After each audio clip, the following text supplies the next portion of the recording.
The ultimatum. The message arrived on a quiet Tuesday morning, its transmission cutting through Earth's most sophisticated communication, erased like a knife through butter. The Catharan Empire, one of the oldest civilizations in the galaxy, had grown tired of humanity's neutrality in their millennia-long war against the Valaxian Confederation. Their ultimatum was simple: join the war effort or face extinction. In the United Earth Defense Council chamber, Admiral Sarah Chen stood before the holographic projection of the Catharan ultimatum, her weathered face illuminated by its harsh blue light. The chamber, usually filled with diplomatic chatter and strategic debates, had fallen into an unsettling silence. 24 hours, that's all the time humanity had to decide its fate. They think we're primitive, Lieutenant General Marcus Rodriguez said, breaking the silence. Their scans show our technology is centuries behind theirs. They see us as cannon fodder. His voice carried no fear, only a cold understanding of the situation. Admiral Chen's lips curved into a slight smile that didn't reach her eyes. Then they've already made their first mistake. For decades, humanity had watched the galaxy burn in the war between the Catharans and Valaxians. Both sides claimed to fight for justice, for survival, for principles. But Earth's historians saw the same patterns they'd studied in humanity's own bloody past. Two empires, drunk on power, fighting not for survival, but for dominance. Earth had chosen neutrality not out of weakness, but wisdom. They'd used the time to prepare, to learn, to adapt. While the alien empires saw humanity's relatively primitive technology as a sign of weakness, they failed to grasp a fundamental truth. Humanity's greatest weapon had never been its technology, but its ability to innovate, to improvise, and to overcome. In underground facilities across Earth and its colonies, humanity had been quietly studying both Catharan and Valaxian technology from debris recovered from their battles. They'd developed countermeasures, hybrid technologies, and strategies that neither side could anticipate. But more importantly, they'd preserved something both ancient empires had lost in their endless war: the ability to think differently. Launch Operation Shadow Protocol, Admiral Chen commanded, her voice steady. Around the chamber, screens lit up with activation codes and deployment orders. If they want us in their war, they'll learn why Earth's history books are filled with tales of empires that underestimated their primitive opponents. Within hours, Earth's response echoed across the galaxy. They would join the Catharan Empire's war effort. The Catharan Emperor's satisfaction was palpable in his response. Finally, the troublesome humans would serve a purpose. His advisors calculated that human forces would provide a useful distraction, allowing Catharan elite units to focus on critical objectives. But as Earth's military machine awakened, something unprecedented began to unfold. Ships emerged from hidden shipyards, bearing designs that merged human ingenuity with reverse-engineered alien technology. Soldiers donned armor that looked deceptively primitive, but incorporated sophisticated countermeasures against both Catharan and Valaxian weapons. In training facilities across the solar system, human forces prepared not for the type of warfare the galaxy knew, but for something else entirely. They studied centuries of human military history: guerrilla warfare, psychological operations, asymmetric combat. They trained not to match their enemy's strength, but to exploit their weaknesses. They expect us to fight their war, their way. Admiral Chen addressed the first wave of deployment forces.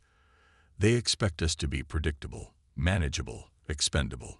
But humanity has never excelled at meeting expectations. A ripple of dark humor passed through the assembled troops. As the first human ships departed for their assigned positions in Catharan territory, Earth's leaders knew they were crossing a point of no return. The Catharans would soon learn that forcing humanity into this war would be remembered as their greatest tactical error. In the observation deck of her flagship, Admiral Chen watched Earth shrink into the distance. They wanted soldiers, she mused to her staff. Instead, they're about to get a lesson in human history. Every empire that's tried to use humanity as a tool has eventually learned the same lesson. We're really bad at following someone else's script. The first human forces arrived at their designated posts in Ketharan space, appearing appropriately humble and deferent. Ketharan commanders gave their orders with the casual arrogance of those who've never questioned their superiority. They didn't notice the calculating looks in human eyes, the careful observation of their routines and protocols, the quiet mapping of their weaknesses. The galaxy was about to learn why forcing humanity into a war they tried to avoid was a terrible mistake. The Ketharans wanted soldiers. They were about to get warriors who'd spent centuries perfecting the art of defeating superior forces. They wanted cannon fodder. They were about to get a force that had turned adaptation into an art form. The stage was set. Humanity's first real test in galactic warfare was about to begin, and they had no intention of playing by anyone else's rules. Unconventional warfare. The Ketharan command vessel, Eternal Glory, hung in high orbit above Outpost Delta 7, its crystalline hull reflecting the light of 3 suns. Fleet Commander Xarl's mandibles twitched with barely concealed disdain as he watched the human ships take their assigned positions. Primitive vessels that looked more like cargo haulers than warships. "The Valaxians are mounting an assault on this sector," he announced to the assembled human officers via hologram. "Your forces will guard these supply lines while our main fleet engages their capital ships. Hold for 6 hours. That's all we need." He didn't bother adding that he expected heavy human casualties. That was, after all, why they'd been assigned here. Captain Maya Patil of the Earth vessel Prometheus acknowledged the orders with a crisp salute that masked her true thoughts. As soon as the transmission ended, her bridge crew burst into action. They had prepared for this moment ever since arriving in Ketharan space 3 weeks ago. "Launch the J-Host pods," she commanded. Across the human fleet, hundreds of small, seemingly innocuous debris pods were quietly released into space. To Ketharan sensors, they appeared as nothing more than space junk, a sign of humans' inefficient technology. In reality, each pod contained a revolutionary quantum disruption field generator, designed specifically to interfere with both Valaxian and Ketharan scanning systems. The Valaxian attack force arrived exactly as predicted, their massive warships emerging from hyperspace in a display of overwhelming force. What they didn't expect was to find their targeting systems suddenly unreliable, their quantum communications experiencing mysterious delays, and their highly sophisticated battle computers struggling to process conflicting data. Interesting. Fleet Commander Xarl observed from his command ship, watching the Valaxian forces struggle. The humans' primitive technology must be causing unexpected interference. He made a mental note to have their engineers study this phenomenon later, if any humans survived. But survival wasn't what Captain Patil and her forces had in mind. As the Valaxian fleet advanced, the human ships executed a series of seemingly chaotic maneuvers. To the Valaxians, it appeared as panic, exactly as intended. Their massive warships pressed forward, eager to crush these primitive vessels. That's when the trap was sprung. The debris pods activated in sequence, creating a complex web of quantum disruption fields. In the confusion, human ships launched their real weapons, missiles that appeared primitive but carried payloads of reverse-engineered quantum torpedoes, each one calibrated to exploit specific weaknesses in Valaxian shield harmonics. Multiple direct hits confirmed, Maya's tactical officer reported, his voice steady as the first Valaxian capital ship's shields failed catastrophically. Ghost Network is maintaining full coverage. Their targeting systems are still compromised. The Valaxian fleet, accustomed to fighting head-to-head battles with other advanced civilizations, found themselves unable to effectively target the human vessels. Each time they adjusted their systems to compensate for the interference, the humans would change the disruption patterns, forcing them to start over. From his command ship, Fleet Commander Xarl watched in growing disbelief as the human forces systematically dismantled a Valaxian attack fleet 3 times their size. These weren't the actions of primitive warriors. This was a carefully orchestrated battle plan being executed with lethal precision. Impossible.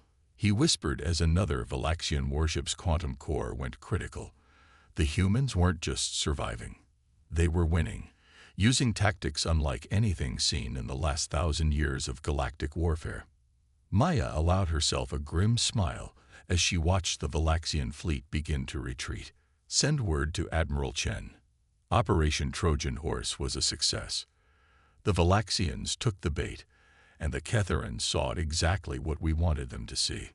As the battle concluded, Fleet Commander Xarl found himself reviewing the engagement footage repeatedly. The humans had been assigned this sector because it was considered expendable. Instead, they had achieved what Ketheran forces had failed to do in decades. They had forced a complete Valaxian retreat with minimal losses. But it was the method that troubled him most. The humans hadn't won through superior technology or overwhelming force. They had won by turning their perceived weaknesses into strengths, by making their enemies' advanced technology work against them. They had transformed a simple defense operation into a demonstration of capability that would send shockwaves through both the Ketheran and Valaxian high commands. In her quarters aboard the Prometheus, Captain Patel composed her official report to Earth Command. The first phase of humanity's strategy had worked perfectly. They had shown just enough to make both sides reevaluate their assumptions about human capabilities, while keeping their most advanced technologies hidden. The real war hadn't even begun yet. This was just the opening move in a game neither the Ketherans nor the Valaxians knew they were playing. As Maya had learned in her study of Earth's military history, the greatest victories often came not from overwhelming force, but from making your enemies defeat themselves. The message would spread quickly through both empires. The humans were not what they seemed. And that realization would plant the first seeds of doubt in minds that hadn't known uncertainty in centuries. The turning point. In the 6 months since humanity's first major victory, the galaxy's political landscape had shifted dramatically. The Ketheran High Command was divided over how to handle their new allies, while Valaxian intelligence agencies worked overtime trying to understand human combat doctrine. Neither side had yet grasped that they were no longer directing the course of the war. Deep within the asteroid fortress of Artemis Base, Admiral Chen stood before a holographic display of known space, watching as hundreds of small dots represented human forces slowly repositioning themselves across Ketheran territory. Each movement appeared random to their allies, but together they formed an intricate dance choreographed months in advance.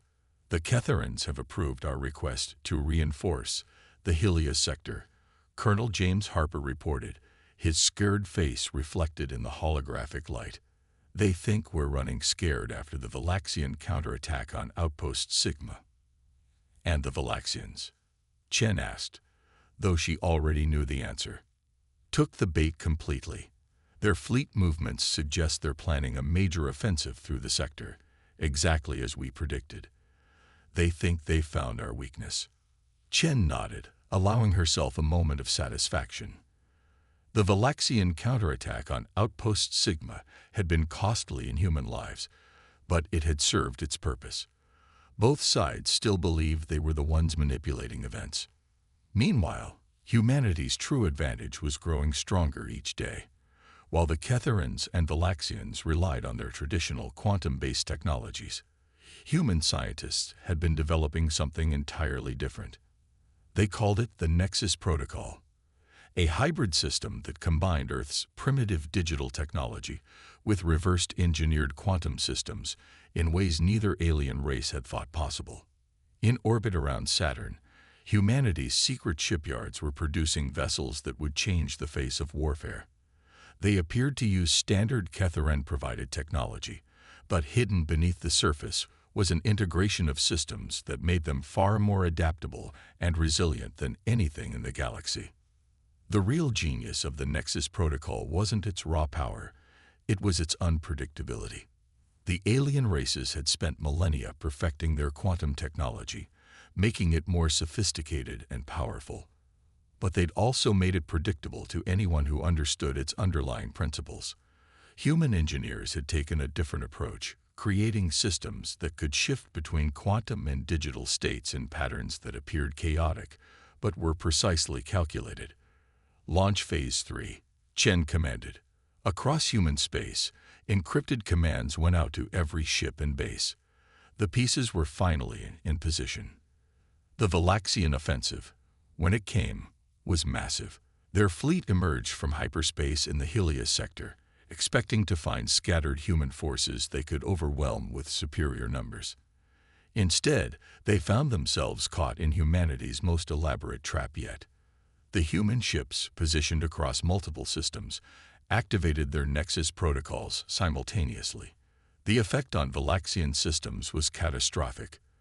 Their quantum networks, the foundation of their military might, began experiencing cascading failures as they tried to compensate for interference they couldn't understand. Captain Patel, now commanding the advanced destroyer Hyperion, led the counterattack.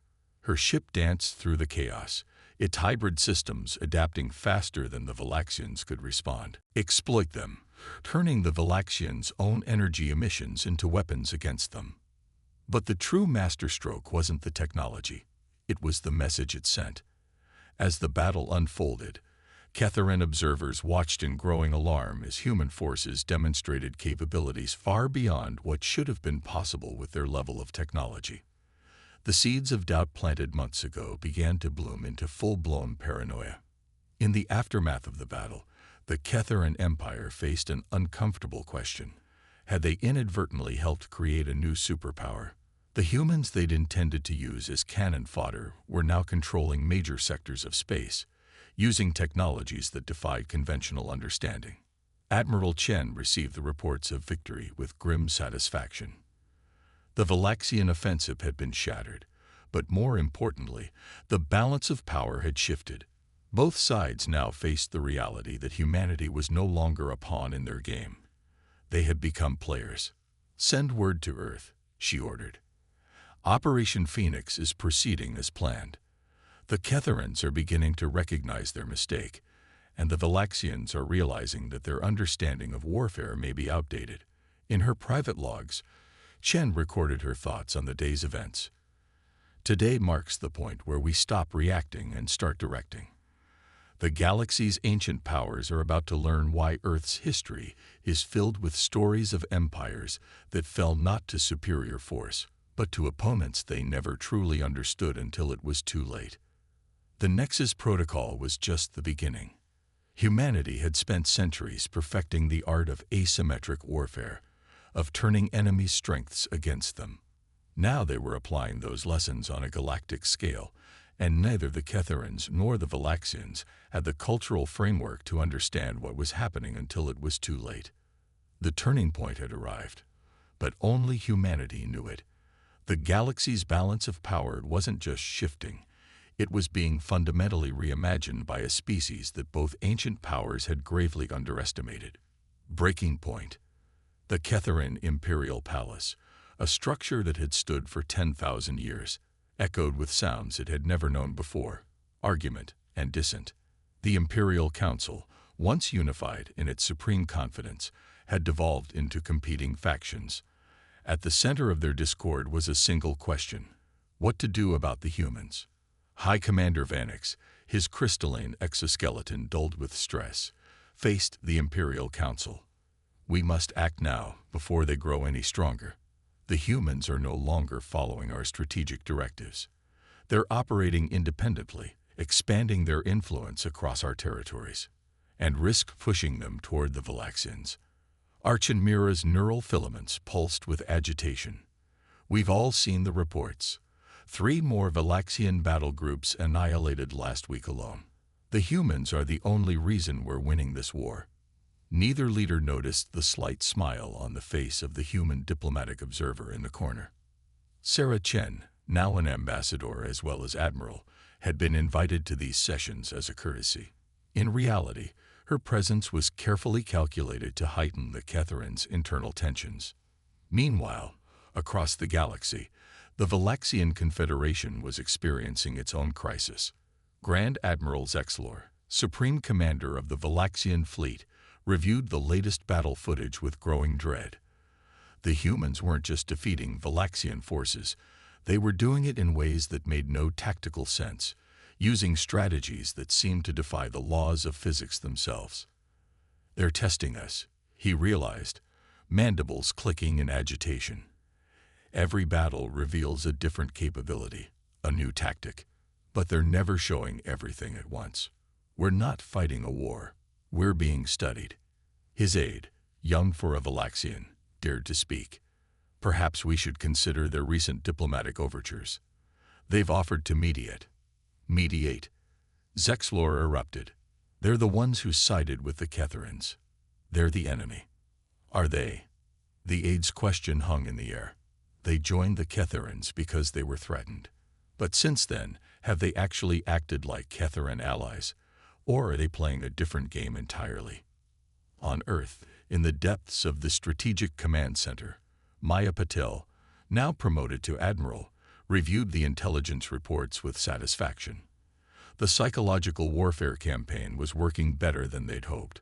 Both empires were starting to crack under the strain of fighting an enemy they couldn't predict or understand. "Operation Mirror is proceeding as planned," she reported to the Earth Defense Council. "The Ketherans are paralyzed by indecision, torn between fear of our growing power and fear of losing our support. The Valaxians are questioning everything they thought they knew about warfare." The council chamber's holographic displays showed the latest strategic analysis. Human forces now controlled key sectors throughout Ketheran space, officially as allies, but practically operating as an independent power. More importantly, they had positioned themselves as essential to the Ketheran war effort, while simultaneously reaching out to moderate factions within the Valaxian Confederation. "The breaking point is approaching," Admiral Chen's hologram announced from her position in the Ketheran capital. "Both sides are exhausted by centuries of war, and now they're facing an enemy that doesn't follow any of their rules. Their entire worldview is being challenged." The human strategy was working on multiple levels. Each battle demonstrated new capabilities, but never the same ones twice. Every diplomatic interaction raised new questions.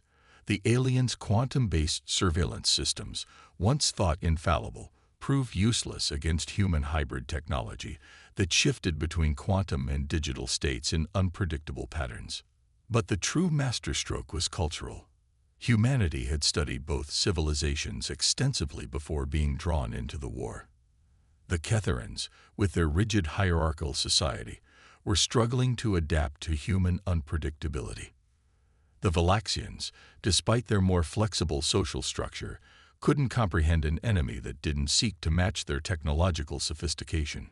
In the Helios sector, now a de facto human territory, Captain Rodriguez commanded the defense fleet that had once been considered expendable. His ships now incorporated full Nexus protocol integration, but they deliberately maintained their crude, industrial appearance. The psychological impact of being defeated by vessels that looked primitive was devastating to both Ketheran and Valaxian morale. "They're starting to see ghosts everywhere," Rodriguez reported after the latest skirmish. "The Valaxians retreated today before we even engage. They're second-guessing everything, wondering what new tactics we might unveil." The breaking point came faster than even humanity had anticipated. A mid-level Valaxian commander, convinced that human ships had infiltrated his fleet disguised as Valaxian vessels, opened fire on his own forces. The resulting chaos sparked a cascade of paranoia throughout the Valaxian command structure. Within the Ketheran Empire, the political situation was deteriorating just as rapidly. Centuries-old alliances were fracturing as different factions argued over how to handle the human question. Some advocated for trying to destroy humanity before it grew too powerful, while others insisted that human support was now essential for survival. Admiral Chen watched it all unfold from her position in the Imperial Palace, sending regular encrypted updates to Earth. The mighty empires that had dominated the galaxy for millennia were beginning to crumble, not from external force, but from the psychological pressure of facing an enemy they couldn't understand or predict. Humanity had never needed to match their technological sophistication or overwhelming force. They had simply needed to be the catalyst that would cause both empires to begin destroying themselves. Rise of the Dark Horse. The invitation to peace talks didn't come from either the Ketharan Empire or the Valaxian Confederation. It came from humanity. The location they chose was equally surprising. Earth itself, a planet both ancient powers had once considered primitive and insignificant. As the diplomatic ships from both empires entered the Sol system, they were greeted by a sight that sent shockwaves through their respective commands. The solar system had been transformed. Massive shipyards orbited Mars, producing vessels that no longer bothered to hide their true capabilities. Defense platforms utilizing technologies neither empire fully understood dotted the space lanes. Earth, far from being the primitive world they remembered, had become the heart of a new power. In the new Geneva Peace Conference Center, Admiral Chen stood before the assembled representatives of three civilizations. Her dress uniform bore no rank insignia, a deliberate choice. Today, she spoke not as a military leader, but as the voice of humanity. 1 year ago, she began, the Ketharan Empire forced humanity into their war. They saw us as primitive, expendable assets to be used and discarded. The Valaxian Confederation saw us as nothing more than Ketharan pawns to be eliminated. Both of you were wrong.